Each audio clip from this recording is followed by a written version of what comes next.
nongeye kubashimira mwe munkurikirana ku mbaraga z'ibimera. Imana ibaho umugisha ibagirire neza. Nge wumva kuri mikro nitwa Beya. Turashima Imana ko turi bazima. Maze igihe ntabagezaho icyo niyemeje, ariko ni ku mpamvu zitanturutseho rwose. Ndabasaba imbabazi munyihanganire. Mwe mukomeje kunyandikira ati mbese wararwaye wagiye? Oya, ntago narwaye, kuko ngeyo ndwaye nzaho nerekeza hari umwango ngenda ngafungura, nuko narangiza nyine nkakora igikwiye nkirukana dayimoni muri ngewe. Ndabashimiye cyane rero. Uyu munsi wa none ngiye kwicarana ku gatebe n'abantu bagera high pressure. Abantu bagira high pressure, abantu bagira ikibazo cy'umuvuduko.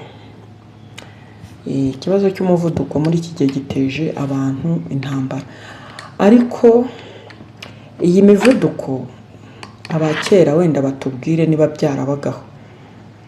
Nkeka ko byari nka 2%, ariko ubu ngubu usanga abantu bagenda mu muhanda nibuze 7% barwaye umuvuduko wabaye umuvuduko. Ese biraterwa n'iki?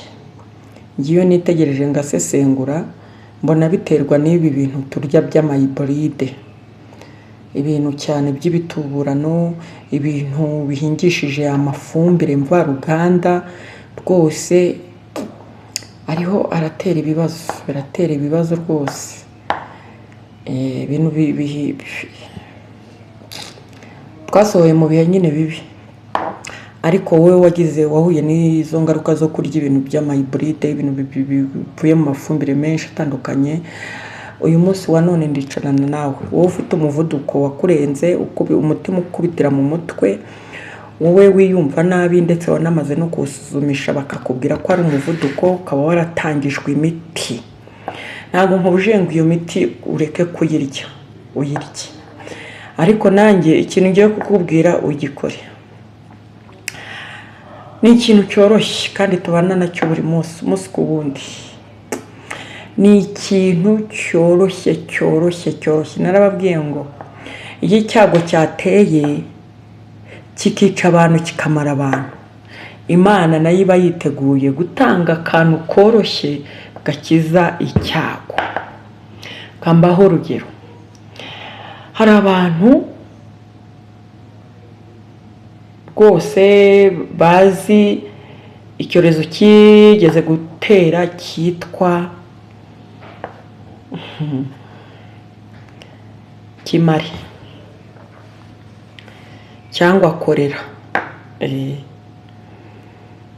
Buriya ngo ibyorezo byaje, icyorezo kikaza kikibasira abantu, kikica abantu, kikica abandi, kikongera kikica abantu, kikica abandi. Hari akatsi kamera ahantu hose hashoboka, no mu butayu karamera, kitwa bambuwa. Hari abakita bambuwa, izina rya nyaryo ni bambuwa mu Kinyarwanda. Ibyo twita Ikinyarwanda ni bambuwa, abandi bakakita abagore beza. Rero kariya katsi kagenewe kurwanya ibyorezo ibyo ari byo byose. Hari igihe hatera nk'icyorezo cy'amaso, koresha bambuwa. Urugero, nk'igihe bavuga ngo hateye amaso y'amarundi, umuntu wese wabaga yarwaye agakaraga utwo twatsi akadushyira ku maso yahita agakira. Hari igihe hateye icyorezo cya korera, nuko ni bambuwa, abantu bose bafataga bambuwa. Rero kariya katsi Imana gatanzemo ubushobozi bwo kurwanya ibyorezo. Mwabyumva mutabyumva, ariko nuko bimeze. None rero iki kisa n'icyorezo cyitwa high pressure cyangwa se umuvuduko, na Imana yatanze ibintu byoroshye kandi byoroheye buri umwe wese kubibona. Ndazi nka 50% by'abaturarwanda mufite kayote ku ngo zanyu, mufite uruboga bita kayote ku ngo zanyu. Rura ruboga kurutera ntacyo bisaba, warutera mu kadeyi rukera rugasizora, warutera kwibuye rurera, waruseseka mu ntusi rurera, uragenda ugaca ibibabi 5 bya kayote ukabiterera mu mazi abirinduye angana na litiro 1. Ayo mazi ukayanywa, urayanywa ukongera ukayanywa kugeza pressure ivuye ku kigero yari iriho igarutse kuri tension 0, kugeza ikurandutsemo.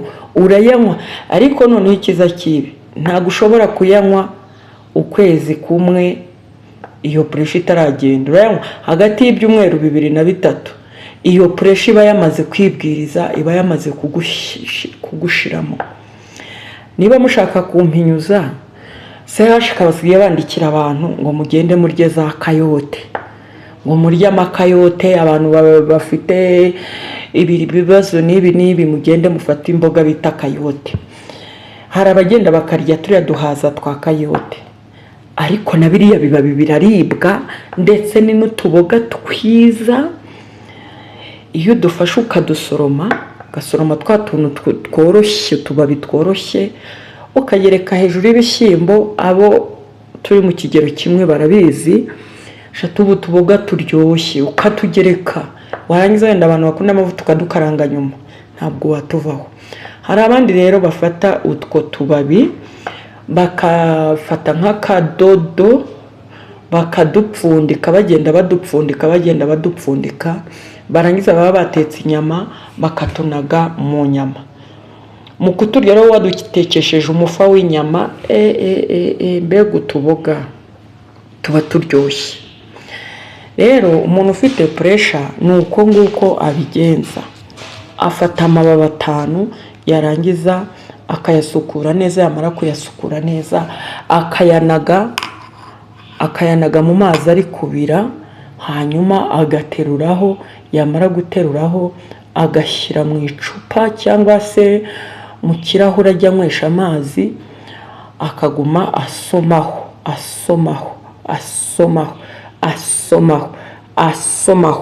Tension iba normal. Muzabikore kandi muzambwira. Imana ibaha umugisha rero, murakoze. Mukomeze kumbwira ibyo mbabwira, kuko ngiye mfite byinshi muzambaze mbabwira n'umuti uvura amavunja cyangwa wirukana imbaraga sa mu nzu ku bantu bazigiye.